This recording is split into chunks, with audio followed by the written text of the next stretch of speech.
Dear student, this is set 55/2 GBM series. Question number 1. A bar magnet is moved in the direction indicated by the arrow between two coils PQ and CD.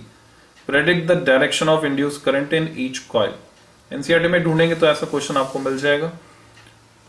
South जब इधर पास में जा रहा है, जिस तरह से coil को लपेटा गया उस ओरिएंटेशन के हिसाब से हम सोचें तो इस साइड में करंट क्लॉकवाइज फ्लो होगी, और क्योंकि साउथ पास जा रहा है तो इधर बनना चाहिए साउथ पोल इधर से देखने पर, और ये नॉर्थ यहां से दूर जा रहा है तो यहां पर भी बनना चाहिए साउथ पोल नॉर्थ के दूर जाने को अपोज करने के लिए. तो इधर भी करंट जो है क्लॉकवाइज, यानी ये Q से अमीटर में होकर P तक पहुंचेगी या D से अमीटर में होकर C तक पहुंचेगी. तो दोनों के लिए हमें लिखना है क्लॉकवाइज.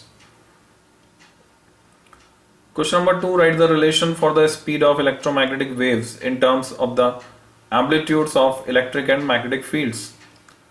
तो हम जानते हैं ये जो है C equal to E0 by B0 ये रिलेशन होता है, जिसको हम 1/√μ0 भी लिखते हैं. तो उस फॉर्मेट में इसको लिखा जा सकता है. Question number 3. Nichrome and copper wires of same length and same radius are connected in series. ये क्वेश्चन हर सेट में रिपीट हुआ है.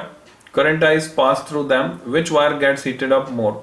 नाइक्रोम क्योंकि उसकी रेजिस्टिविटी ज्यादा है तो H equal to I square RT फॉर्मूले से हम दिखा सकते हैं. जिसकी रेजिस्टिविटी ज्यादा उसका रेजिस्टेंस ज्यादा, इसलिए नाइक्रोम वायर हीटअप होगा, ज्यादा हीटअप होगा. क्वेश्चन नंबर 4 ये भी रिपीट हुआ है.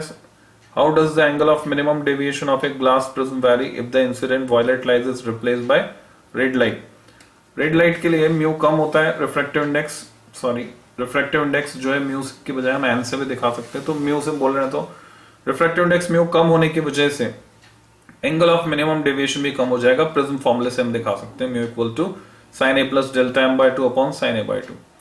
Name the phenomena. रिपीट हुआ है हर सेट में. Which shows the quantum nature of electromagnetic radiation. It is photoelectric effect. Question number 6 है find the condition under which the charged particle moving with different speeds in the presence of electric and magnetic field vectors can be used to select charged particles of a particular speed. तो ये condition है speed v equal to e by b. ये velocity selector का concept है. EM waves spectrum पर based question है.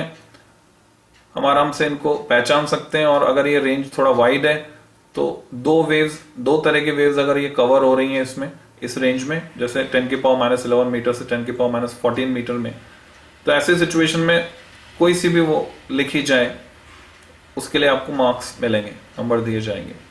जैसे 10⁻11 metre x ray की बाउंड्री है, गामा रे की स्टार्टिंग है, तो ऐसे सिचुएशन में अगर एक्सरे लिखते हैं और गामा रे लिखते हैं दोनों के लिए आपको नंबर मिलेंगे. आइडेंटिफाई द, अच्छा उसका यूज भी लिखना है आपको एक एक. क्वेश्चन नंबर 8 ये भी रिपीट हुआ है question, same as in set 1. तो सेट 1 के सॉल्यूशन में आप देख सकते हैं. हाँ, ये क्वेश्चन नंबर 9 जो है वो डिफर कर रहा है, ये डिफरेंट आया है. The short wavelength limit for Lyman series of hydrogen spectrum is 913.4 angstrom. Short wavelength का मतलब होता है हाईएस्ट एनर्जी. हाईएस्ट एनर्जी का मतलब होता है सबसे दूर वाला ट्रांजिशन, यानी n इक्वल टू इंफिनिटी से n इक्वल टू 1 में transition. Calculate the short wavelength limit for बामर series of the hydrogen spectrum. तो यहां से आपको रिडबर्ग कांस्टेंट की वैल्यू यूज करनी थी, या वो कांस्टेंट यूज करना था इस डेटा से, क्योंकि रिडबर्ग कांस्टेंट की वैल्यू आगे कांस्टेंट्स में नहीं दी हुई. आपने डायरेक्टली लिखकर यूज किया है तो भी कोई बात नहीं, आपको मार्क्स मिल जाएंगे. अदरवाइज यहां से अगर आप डेटा यूज करते हैं, 2 बार इस फॉर्मूले को यूज करते हैं, बामर सीरीज के लिए ni जो है वो हो जाएगा, मतलब n हो जाएगा n इक्वल टू 2, और इंफिनिटी से 2 में ट्रांजिशन के कोरस्पॉन्डिंग कैलकुलेशन करनी होगी. क्वेश्चन नंबर 10 रिपीटिशन है, ऑलरेडी हम डिस्कस कर चुके. सेट 3 में जो क्वेश्चंस रहे 1 मार्क और 2 मार्क में वो देख लेते हैं. Same question repetition. How does the angle of minimum deviation of a glass prism vary if the incident violet light is replaced by red light. Give reason.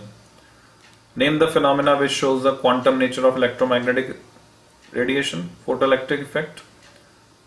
ये क्वेश्चन डिफरेंट था set 3 में. What is the direction of induced currents in metal rings 1 and 2 when current I in the wire is increasing steadily. तो अगर ये current बढ़ती है तो जो फ्लक्स है हम राइट हैंड रूल से निकाल सकते हैं। कॉइल 1 से रिलेटेड फ्लक्स बढ़ने की कोशिश करेगा, लेंजेस लॉ लगाएंगे तो इसमें जो करंट इंड्यूस होगी वो क्लॉकवाइज डायरेक्शन में इंड्यूस होगी, जो इनवर्ट फ्लक्स डेवलप करेगी। और जबकि कॉइल 2 से रिलेटेड फ्लक्स होगा इनवर्ट्स, तो इनवर्ट्स फ्लक्स अगर बढ़ने की कोशिश करेगा 2 से जो रिलेटेड है, तो इसमें जो करंट इंड्यूस होगी वो एंटी क्लॉकवाइज होगी, आउटवर्ड फ्लक्स डेवलप करेगी जिससे कैंसिलेशन हो सके। ये क्वेश्चन नंबर 4 भी अलग था इस सेट में। In which directions do the electric and magnetic field vectors oscillate in an electromagnetic wave propagating along the x axis. NCERT से थोड़ा सा डिफर यहाँ पे किया, एनसीईआरटी में जेड एक्सिस के अलोंग दिखा रखी है। अगर कुछ बच्चों ने वैसा डायग्राम सोच के बना दिया है तो वो गलत होगा। यहाँ पे डायग्राम तो बनाना भी नहीं था, डायग्राम अगर बनाया तो उसमें ध्यान रखना था कि इलेक्ट्रिक और मैग्नेटिक फील्ड को वाई और जेड एक्सिस के अलोंग दिखाना था, क्योंकि एक्स एक्सिस के अलोंग इलेक्ट्रोमैग्नेटिक वेव जा रही है और इलेक्ट्रिक और मैग्नेटिक फील्ड उसके परपेंडिकुलर प्लेन्स में वाइब्रेट करते हैं, तो वाई और जेड लिखना था या दिखाना था। ये क्वेश्चन रिपीट हुआ। Nichrome and copper wire of same length and same radius are connected in series, current is pass through them, which wire get heated up more. Nichrome wire natural है, alloy है, greater resistivity है, ज्यादा resistance है। Section B, question is repeated again, write two properties of a material suitable for making permanent magnet. Already हमने discuss किया है। Question number 7 again it is repeated. इस तरह का ग्राफ 7 में बनेगा। Question number 8, why does current in A steady state, ये different था बाकी सेट से, not flow in a capacitor connected across A battery. Steady state में करंट क्यों नहीं फ्लो होती है कैपेसिटर जो कि बैटरी से जुड़ा है? तो हम जानते हैं कि डीसी के लिए कैपेसिटर एक ओपन सर्किट की तरह काम करता है स्टेडी स्टेट में, इसलिए कोई करंट फ्लो नहीं होती, क्योंकि डीसी की फ्रीक्वेंसी 0 होती है। फ्रीक्वेंसी 0 होने की वजह से जो कैपेसिटिव रिएक्टेंस एक्सी 1/2 पाई एफसी ऑफर हो रहा है कैपेसिटर के थ्रू डीसी सर्किट में, वो इनफाइनाइट हो जाता है। However momentary current does flow during charging और डिस्चार्जिंग ऑफ कैपेसिटर, एक्सप्लेन। तो ये डिस्प्लेसमेंट करंट के कंसेप्ट से हम समझा सकते हैं कि बस जब तक कि प्लेट्स चार्ज नहीं हो जाती और उनका पोटेंशियल बैटरी के पोटेंशियल के बराबर नहीं हो जाता, तो एक मोमेंटरी करंट फ्लो होगी चार्ज करते वक्त भी और कैपेसिटर के डिस्चार्ज होते वक्त भी। इस कंटिन्यूटी को बताने के लिए हम डिस्प्लेसमेंट करंट का जिक्र यहां पे कर सकते हैं। इस करंट को हम ट्रांजिएंट करंट के नाम से जानते हैं, जिसका एक्सपोनेंशियल डिके होता है चार्जिंग के टाइम भी और डिस्चार्जिंग के टाइम भी। क्वेश्चन नंबर 9 बाकी सेट से डिफरेंट था।